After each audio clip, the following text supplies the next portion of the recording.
Trên tàu, một cô gái để ý anh chàng đẹp trai bên cạnh tớ. Cô ấy đề nghị đổi chỗ với tớ, nhưng tớ từ chối luôn. Kết quả là cô ấy tưởng tớ muốn gây chuyện, bắt đầu mỉa mai tớ đủ kiểu. Nhưng cô ấy đâu biết tớ đang cứu cô ấy đấy. Chỉ vì anh chàng kia đầu tỏa ánh sáng đỏ. Đó là dấu hiệu của người từng gây chuyện lớn. Thấy tớ không đồng ý, cô ấy quay sang hỏi anh ngồi gần cửa sổ. Chào anh, em đổi chỗ với anh được không? Em hơi say xe, muốn ngồi gần cửa sổ chút. Anh kia tốt bụng lắm, lập tức đổi chỗ cho cô ấy. Quả nhiên, người ta muốn tự tìm rắc rối, cản thế nào cũng không nổi. Lúc này anh chàng đẹp trai ngồi giữa hai tụi tớ. Cô gái kia mặt đỏ bừng ngại ngùng, bắt đầu bắt chuyện với anh ấy. Cô ấy tên Liễu Như Yên, là sinh viên đại học. Còn anh chàng tên Phó Nghệ, mới tốt nghiệp được 2 năm, đang giúp việc ở công ty nhà.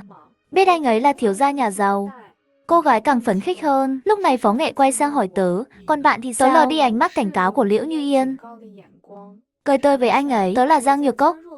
Phó Nghệ cũng cười theo, cậu cười lên trông xinh lắm. Lúc đầu tớ còn tưởng cậu hơi lạnh lùng, khó gần nữa. Không đâu, tớ dễ thương lắm, rảnh rỗi còn hay giúp người nữa. Vừa dứt lời, Liễu Như Yên bắt đầu cá khịa. Chị này nói đùa hay ghê. Chắc hôm nay chị bận lắm, nên không giúp ai được nhỉ. Tớ nghe xong hơi cạn lời. Dù tớ sống lâu rồi, nhưng đâu có già như chị đâu mà. Thấy không khí căng thẳng, Phó Nghệ đổi chủ đề. Cậu đi Hải Thành chơi à? Không, đi công tác thôi. Nhà tớ ở Hải Thành luôn. Rảnh thì tớ dẫn cậu đi dạo nhé. Liễu Như Yên vội chen vào. Tớ cũng là người Hải Thành. Cậu ở khu nào Hải Thành vậy? Thế là Phó Nghệ lại trò chuyện với cô ấy. Cô ấy đắc ý liếc tớ một cái, tớ lại cạn lời lần nữa. Rắc rối sắp tới nơi rồi. Còn lo tranh giành gì chứ? À đúng rồi, tớ có mang đồ ăn đây. Phó Nghệ đưa qua một hộp cháo tiện lợi. Cháo yến, hợp với con gái lắm. Nhưng tớ lịch sự từ chối, làm anh ấy hơi ngại. Liễu Như Yên liền gọi anh Phó Nghệ. Em đói bụng quá. Phó Nghệ thuận miệng đưa cháo cho cô ấy. Vậy em ăn đi. Cảm ơn anh Phó Nghệ. Anh chu đáo ghê. Cứ thế trong vài tiếng ngắn ngủi, ba tụi tớ cứ lằng nhằng qua lại.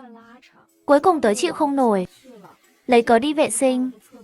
Ra ngoài xong, tình cờ thấy Liễu Như Yên đang trang điểm lại ở bồn rửa. Tớ định nói rõ chuyện với cô ấy, nhưng cô ấy lên tiếng trước. Tớ lấy được ủy trắc của anh Phó Nghệ rồi nha. Đừng tưởng mặt xinh là thắng được tớ. Biết điều thì trước khi xuống xe, đừng nói thêm gì nữa. Tớ cảnh báo cô ấy, tớ không tranh gì với cậu. Anh ta nguy hiểm lắm. Muốn an toàn thì tránh xa anh ta ra. Nhưng cô ấy bật cười. Lý do này cậu cũng nghĩ ra được ha? Thấy cô ấy không chịu hiểu, tớ chẳng khuyên thêm nữa. Dù sao mọi chuyện cũng có số phận, tớ xen vào không nổi đâu. Và lại xuống xe còn việc chờ tớ nữa. Sau đó Phó Nghệ lại bắt chuyện với tớ. Tớ giả vờ ngủ luôn. Thế là anh ấy chuyển sang trò chuyện sôi nổi với Liễu Như Yên, chẳng thèm để ý tớ nữa. Tới nơi rồi, Phó Nghệ vẫn nhiệt tình hết mức. Cậu đi đâu vậy? Tớ đưa cậu đi nhé. Cảm ơn, nhưng có người đón tớ rồi. Vậy à, thế WeChat đi. Dù gì gặp nhau cũng là duyên. Xong việc ở Hải Thành, cứ liên lạc với tớ, tớ dẫn cậu đi chơi. Nói xong anh ấy đưa mã cút tớ ra. Tớ liếc ánh sáng đỏ trên đầu anh ấy, tự nhiên thấy hứng thú. Được thôi, xong việc. Biết đâu tớ sẽ liên lạc với cậu thật. Lúc này Liễu Như Yên lại bực bội, bắt đầu làm nũng với Phó Nghệ. Anh Phó Nghệ, mình đi nhanh đi, em đói lắm rồi. Đúng lúc điện thoại Phó Nghệ reo. Xin lỗi nhé, tớ đi nghe điện thoại chút. Tiểu Yên, chờ tớ nha. Phó Nghệ đi khỏi. Tớ bỗng nghiêm túc hẳn. Tớ không đùa với cậu đâu. Anh ta nguy hiểm thật đấy. Đi với tớ đi. Liễu Như Yên ngẩn ra vài giây, rồi cười mỉa. Diễn hay lắm, nhưng đi với cậu thì tớ ngốc à. Thấy cô ấy cố chấp muốn gặp rắc rối, tớ chẳng quản thêm nữa. Đúng lúc Giang Hà chạy tới. Tổ tông của tôi, cô cuối cùng cũng tới. Nhìn thấy Giang Hà đẹp trai, Liễu Như Yên càng khó chịu. Giữ chặt bạn gái anh đi, đừng để cô ta lăng nhăng ngoài này. Cô ấy lại quay sang tớ. Xinh đẹp mà làm gì, cũng chỉ là kẻ chẳng có gì. Con tổ tông, nghe ghê quá. Nói xong cô ấy chạy về phía Phó Nghệ. Còn Giang Hà thì ngơ ngác. Tổ tông, cô ta là ai vậy? Một người gặp rủi đi thôi. Cô ta dám bảo ai chẳng có gì hả? Cậu chưa ai, nhìn bộ đồ rách rưới của cậu. Như vừa đi bộ từ Tây Tạng về ấy. Giang Hà lập tức bực mình. Cô ta dám nói tớ chẳng có gì. May mà chạy nhanh. Không thì tớ dùng tiền để chết cô ta. Sau đó cậu ấy hỏi tớ, nhưng cô ta nói bạn gái nào của tớ. Lăng nhăng là sao? Cậu nghĩ xem. Giang Hà hiểu ra ngay. Càng tức hơn, cô ta đúng là... Nói bậy gì thế? Nhìn Giang Hà như vậy. Tớ không nhịn được cười. Lên xe, tớ bảo Giang Hà lái tới Hào Cảnh Sơn Trang. Trò chuyện về chuyện chính. Cậu nói lần này kỳ lạ lắm hả? Bạn tớ, Hồ Nguyệt Kỳ, mất tích rồi, tớ thử giúp. Nhưng vừa tìm manh mối là bị cắt đứt. Như có sức mạnh nào đó cản tớ. Rồi cậu ấy kể tiếp, mà gần đây mẹ bạn tớ hay gặp ác mộng. Lúc thì thấy Nguyệt Kỳ bị thương cầu cứu. Lúc lại thấy cô ấy bảo bố mẹ đừng lo.